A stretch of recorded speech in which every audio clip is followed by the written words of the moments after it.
मेरे प्यारे देशवासियों, मैं आपको एक ऑडियो सुनाता हूं। हेलो। सर नमस्ते सर। नमस्ते। सर बोलिए सर। देखिए, ये जो आपने एफआईआर नंबर मुझे सेंड किया है, इस नंबर के खिलाफ 17 कंप्लेंट्स हमारे पास। आप ये नंबर यूज कर रहे हैं? मैंने नहीं यूज करता हूँ सर। अभी कहाँ से बात कर रहे हो? Sir Karnataka sir. वो घर में हूँ सर। ओके, इसके लिए आप अपनी स्टेट में रिकॉर्ड करवाइए ताकि ये नंबर ब्लॉक कर दिया जाए, फ्यूचर में आपको कोई प्रॉब्लम ना हो। Okay, yes sir. अभी मैं आपको कनेक्ट कर रहा हूँ, ये आपका इन्वेस्टिगेशन ऑफिसर है। आप अपनी स्टेट में रिकॉर्ड करवाइए ताकि ये नंबर ब्लॉक कर दिया जाए। Okay, yes sir. Yes sir. Yes sir. अब बताइएगा मैं किसके साथ बात कर रहा हूँ। अपना आधार कार्ड मुझे शो कीजिएगा वेरीफाई करने के लिए, बताइएगा। सर मेरे पास अभी नहीं है sir Aadhaar card sir, please sir. Phone आपके फोन में है? नहीं सर। फोन में आधार कार्ड की पिक्चर नहीं है आपके पास? नहीं है सर। नंबर याद है आपको? सर नहीं है सर, नंबर भी याद नहीं है सर। हमने सिर्फ वेरीफाई करना है। ओके, वेरीफाई करने के लिए नहीं सर। आप डरिए ना, डरिए ना। अगर आपने कुछ नहीं किया तो आप डरिए ना।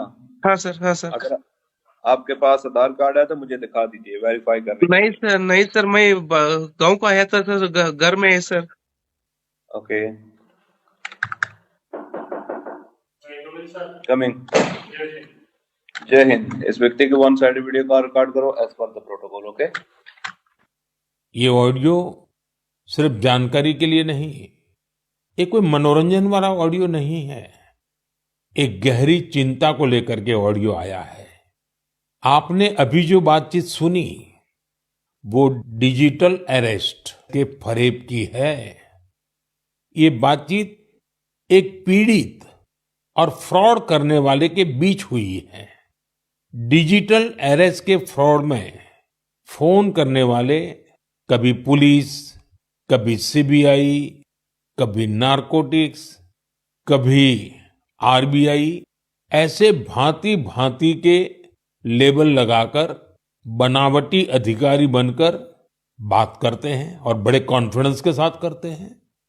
मुझे मन की बात के बहुत से श्रोताओं ने कहा कि इसकी चर्चा जरूर करनी चाहिए। आइए मैं आपको बताता हूं ये फ्रॉड करने वाली गैंग काम कैसे करती है, ये खतरनाक खेल क्या है।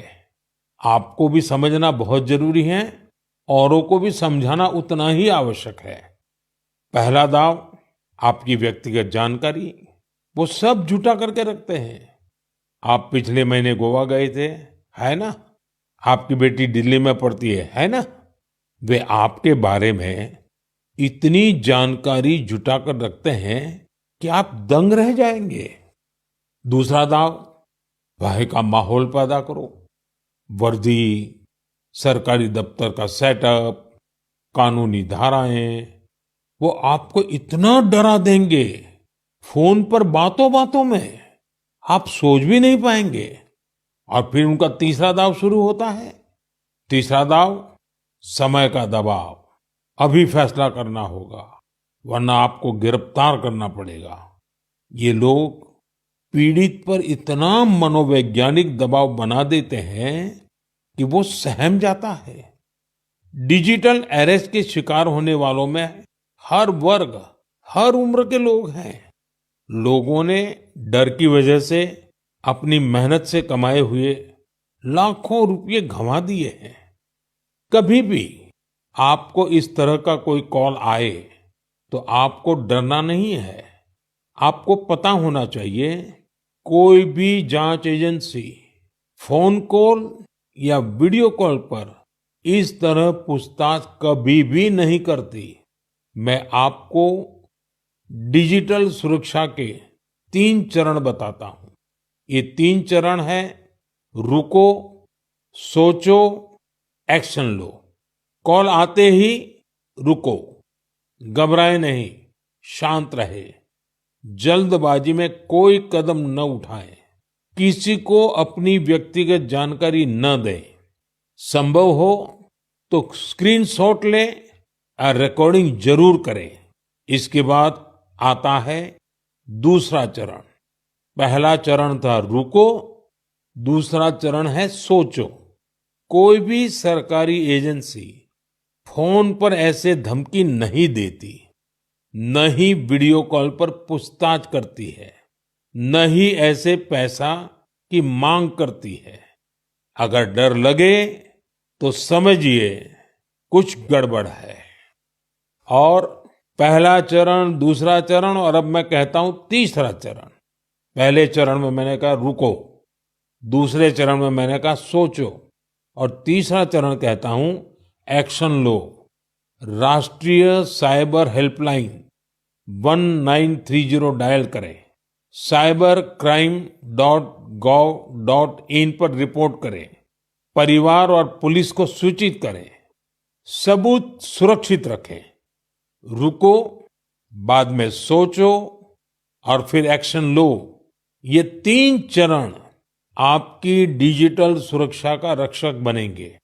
साथियों, मैं फिर कहूंगा, डिजिटल अरेस्ट जैसी कोई व्यवस्था कानून में नहीं है। ये सिर्फ फ्रॉड है, फरेब है, झूठ है, बदमाशों का गिरोह है। और जो लोग ऐसा कर रहे हैं वो समाज के दुश्मन है।